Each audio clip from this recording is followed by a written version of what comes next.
Welcome to Executive Insights. My guest today is Dave Lawy, Head of Technology with Canada Protection Plan. In this episode, we discuss how COVID-19 has changed the insurance industry's attitude toward digital adoption, what Dave and his team are doing to transform their organization to become the most digital-centric company in the industry. We also talk about creating purposeful engagement in a remote working environment. Last but not least, Dave shares his key learnings from 2020 and what he's most looking forward to in the new year. Hi, Dave. Thank you for joining us. Welcome to Executive Insights. Well, great to be here. Thanks for inviting me. Dave, Canada Protection Plan has an interesting business model where no medical exam is required for obtaining life insurance. This is certainly great news for people with pre-existing conditions, and that's typically a clientele that's underserved but needs the insurance the most. Today, more insurance companies seem to also offer this option. What sets Canada Protection Plan apart? Yeah, that's a great description. We do offer the simplified issue, and it is critical for the marketplace and for our customers that really do need it. 100% agree. I think what makes us really different is our ability to have the speed to deliver. So we want to make sure that we can meet the market needs. So the products often change. We actually released the product during COVID and to serve the market to make sure that they can get the insurance that they need easy, quick, the policies issued quickly, and also with that ease of use. We also have a unique distribution model as well to make sure that we can serve the market and meet the needs of the different customers across Canada. So that's what makes us unique. Yeah, so your unique advantage is creating that end-to-end digital customer experience and also leveraging a unique distribution model. Yeah, and being just very flexible and the ability to have that ease of use customer experience, definitely.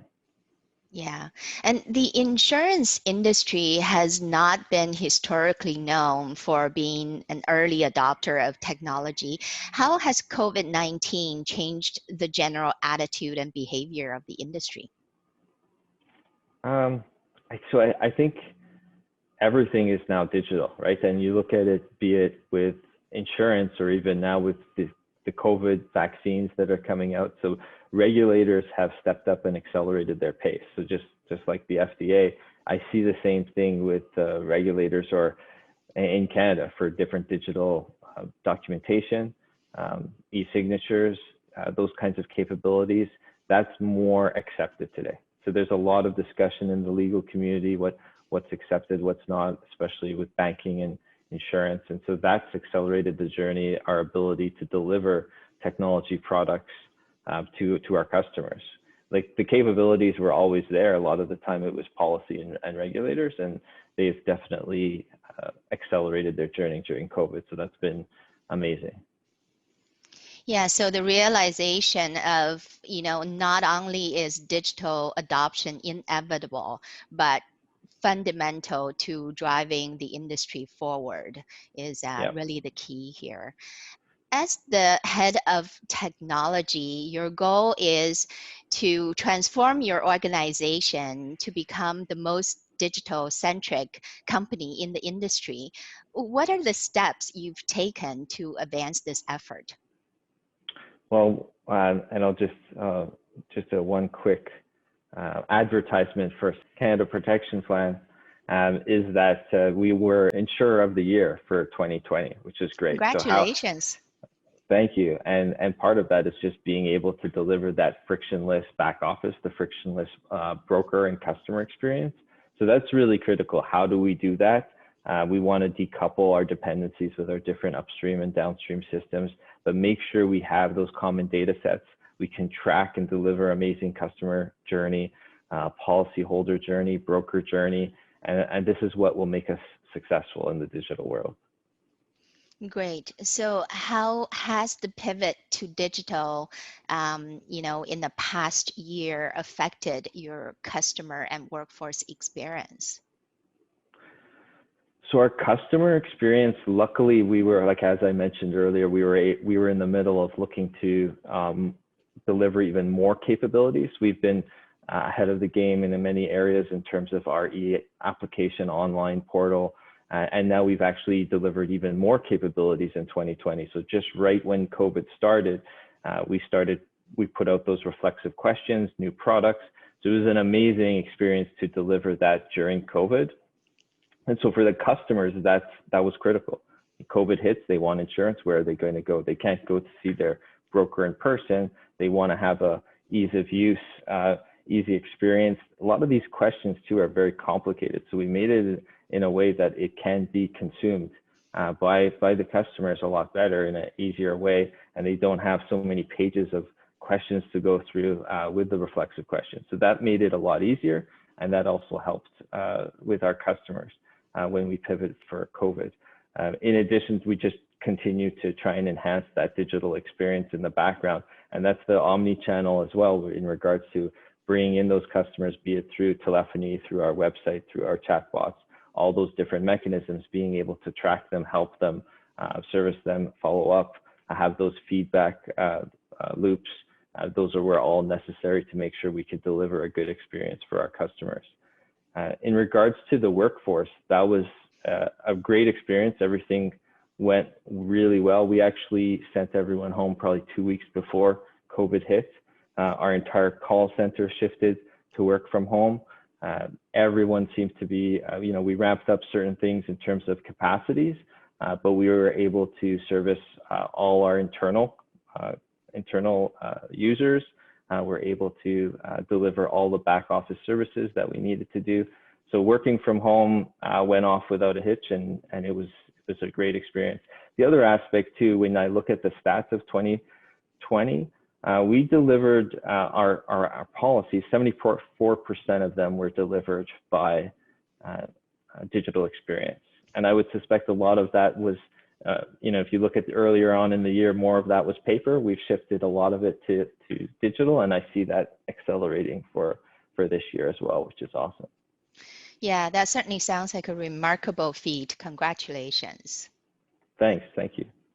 You joined Canada Protection Plan as a member of the senior leadership team not too long before the initial lockdown last March. How did you manage to cultivate relationships with your peers and your team and really nurture that partnership with the business without a lot of pre-existing face-to-face connections? Yeah, that's a great question. So I think it really has to be purposeful. You have to, there's no longer those hallway conversations.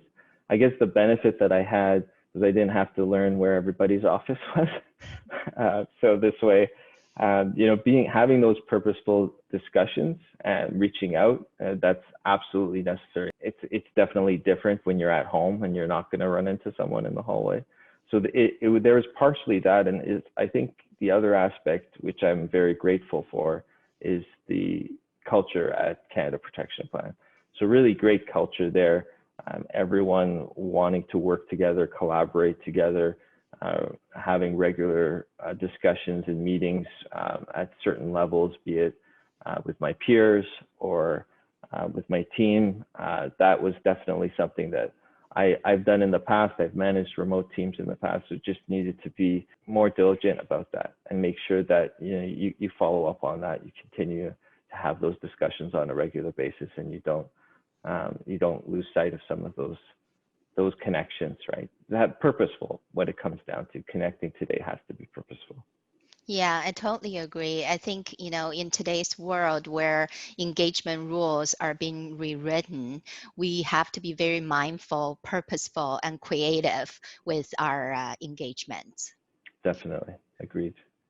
So Dave, when you and I had our initial conversation, you struck me as someone who's really eager to learn. What have you learned in 2020?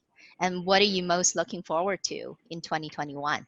Okay, so 2020, I think 2020 exacerbated the personality traits and dynamics with people working from home, and tremendous change, really tremendous change. You see that, and so then just working the different dynamics, be it personal life blending into the work life, or working with your peers remotely that maybe we're not used to doing that, coordinating, be it tactical or strategic initiatives. So that was really a key learning, to just stress and practice my skills in being mindful, being attentive in terms of the different dynamics that are going on with different folks. And sometimes it's not always transparent. So learning to be a bit more empathetic to the situations as well, because you're not, people have used to those certain behaviors. You're going to work every day, you grab your coffee, you go to your meetings, there's no other distractions. Obviously now it's a different working environment. So I've learned about those pieces that I just mentioned in 2020 from a personal level, and some EQ, IQ skill sets, which is critical. And I would say for me, just being a techie guy, I love technical stuff. So I always keep track of quantum computing. That's one of the passions I have. So I've seen that accelerate a lot, and I'm trying to keep up to date with all the new trends and amazing advancements that are happening in technology today. So that was 2020. For 2021, this year, I am super excited about the foundation that we built last year, and how we're going to see that growth at the workplace, at Canada Protection Plan. So I'm very excited to see how far we go with all the advancements that we have lined up for this year, and just the synergies that I'm seeing with our business and the systems that we can deliver to enable the business, with all those discussions, like the discussion we've been having here around just the acceleration of the digital world and the ability to deliver those products from last year, and just regulators allowing us to do certain things, opens up a lot of doors, and super excited about that. I'm also personally excited. I want to travel with a no paper boarding pass without my COVID test. That would be amazing. So if I can go back to my digital boarding pass, scan here, no COVID test, travel wherever I want, no restrictions, that would be an amazing thing to happen this year. Sounds great. And I'm with you on that one. And we're all looking forward to a much better year this year. Dave, thank you so much for your time. I really enjoyed this conversation. I wish you all the best in 2021 and beyond. Thank you very much. Thanks for having me. You've been watching another episode of Executive Insights by the IT Media Group. Thank you for tuning in. If you enjoyed this video, check out other CIO-centric content on our YouTube page. And don't forget to subscribe